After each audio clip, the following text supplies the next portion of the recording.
आप सभी को जय श्री राधे। एक्सपीओ को लेके मैं एक बार फिर आपके बीच में उपस्थित हुआ हूं। मैं एक्सपीओ को प्रमोट नहीं करता हूं। भारत सरकार द्वारा मान्यता प्राप्त संस्थान, सिस्टम और एप्लीकेशंस पे विश्वास करें।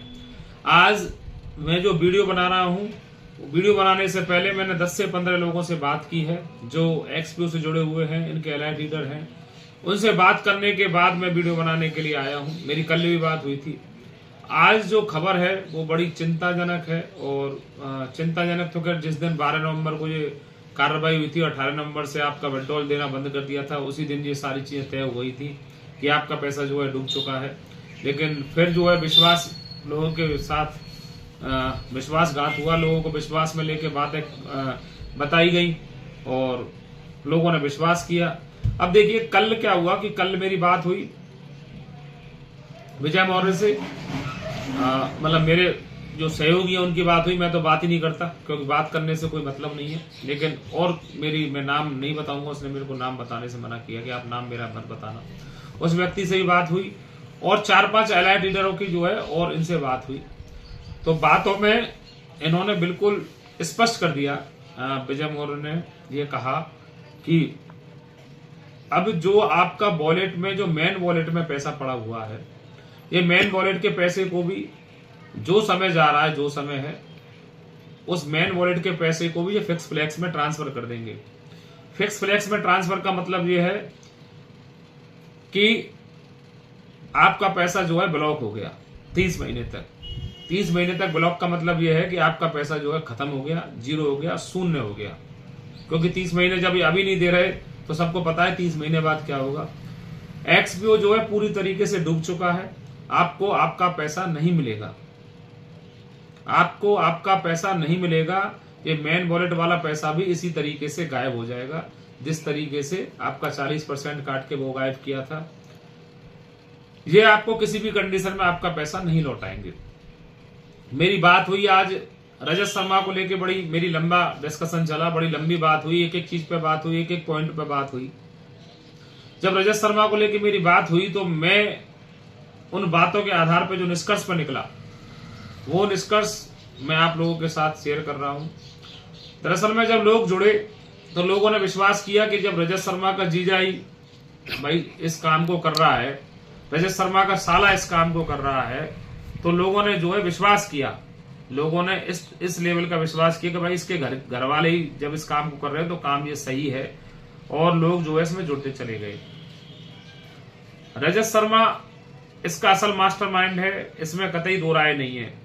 मैंने इस चीज पे भी बड़ा गौर किया कि हो सकता है कि रजत शर्मा के साथ भी कहीं ऐसा तो नहीं है कि जैसे और एलाइटों के साथ हुआ है वैसा ही रजत शर्मा के साथ हो गया हो, भाई कि रजत शर्मा के साथ भी चीटिंग हो गई हो, उसके ऊपर वालों ने उसके साथ भी चीटिंग कर दी हो।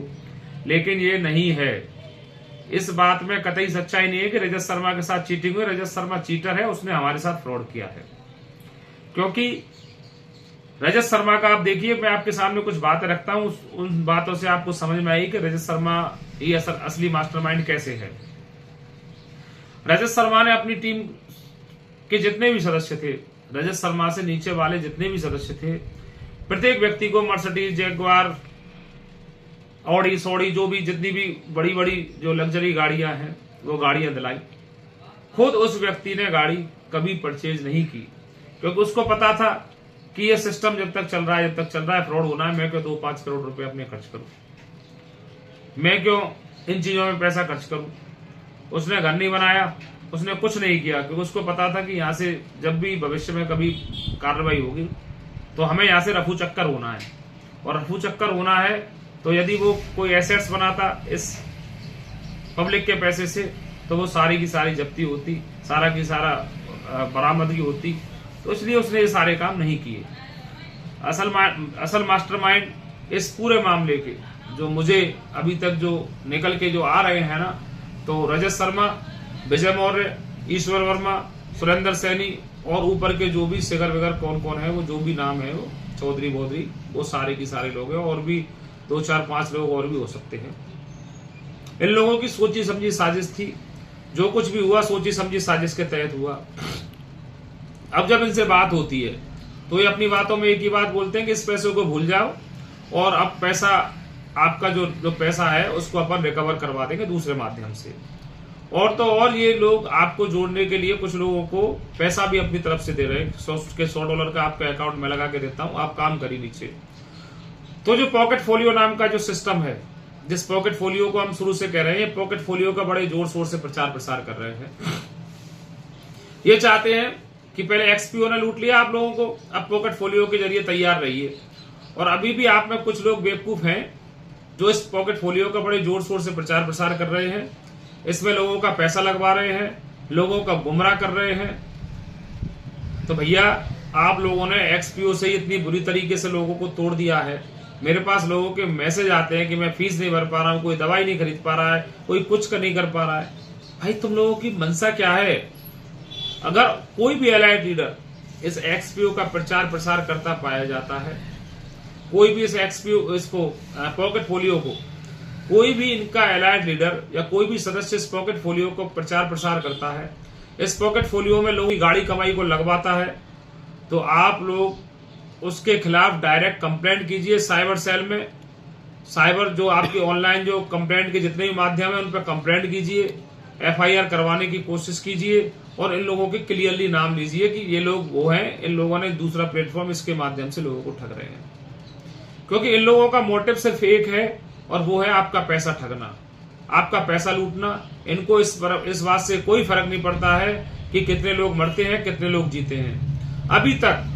अभी तक इस सिस्टम में लगभग 10 के करीब लोगों की मौत हो गई है और कई हजारों लोग जो है कोमा और डिप्रेशन का शिकार हैं इन लोगों की वजह से। तो मेरा यही है कि जिन जगहों से एक्सपीओ की वजह से मौतें हुई हैं, वो मौतों का कारण अपनी FIR में दें। देखिए मैं पहले दिन से कह रहा हूं कि मुझे नंबर ऑफ FIR चाहिए। आप लोग इनके झांसे में ना आइए, क्योंकि ये जो झांसे जो दे रहे हैं ना बार बार कि ये करेंगे वो करेंगे, ये सिर्फ और सिर्फ आपका टाइम बर्बाद कर रहे हैं। तो आपको टाइम बर्बाद करने की कोई जरूरत नहीं है। कोई ना ट्रेडिंग के लिए पैसा देंगे ना किसी भी चीज के लिए पैसा देंगे, सिर्फ और सिर्फ ये आपको घुमा रहे हैं। पैसा देने का इनका कोई भी इरादा नहीं है, कोई भी विचार नहीं है। अगर इनका पैसा देने का थोड़ा सा भी विचार होता ना तो ये आपको अब तक पैसा दे चुके होते। ये आपको आपके वॉलेट में से $10 भी देने वाले नहीं हैं, 10 USDT भी देने वाले नहीं हैं।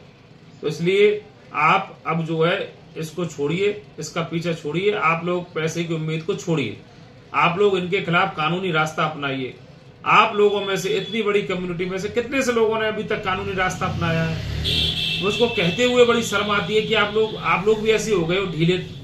3.5 महीने हो गए, 3.5 महीने वेट कर लिया, आज तारीख हो गई 16 दिनों में आज तक आप लोगों ने इनके खिलाफ जो है कोई भी कानूनी रास्ता नहीं चुना है। तो ये बड़े शर्म की बात है। आप लोगों को इनके खिलाफ FIR दर्ज कराइए। देखिए मैं हाईकोर्ट का मैंने आपको बताया था, मैं हाईकोर्ट जाऊंगा। मैं हाईकोर्ट इस महीने के एंड में मेरा हाईकोर्ट जाने का विचार है। यदि नंबर ऑफ FIR हमें ज्यादा से ज्यादा चाहिए, मैं उन FIR के बेसिस पे हाईकोर्ट में जाऊंगा और हाईकोर्ट से इनके खिलाफ जो है चाहे वो SIT गठित की मांग करूं या कुछ ना कुछ अच्छा हम कोर्ट के थ्रू करेंगे। दूसरा, हम एक ग्रुप बना रहे हैं जिसमें सिर्फ उन्हीं लोगों को सम्मिलित करेंगे जिन लोगों की FIR दर्ज हो गई है। तो उनकी FIR के बेसिस पे ही हम लोग हाई कोर्ट जाएंगे और हमारा इनको छोड़ने का कोई इरादा नहीं है, चाहे अंजाम कितना भी बुरा हो। हम लोगों ने सब कुछ ठान लिया है, सब कुछ सोच लिया है कि अंजाम चाहे कितना भी बुरा हो, हम हाई कोर्ट जाएंगे और इन लोगों को छोड़ने वाले कतई नहीं है।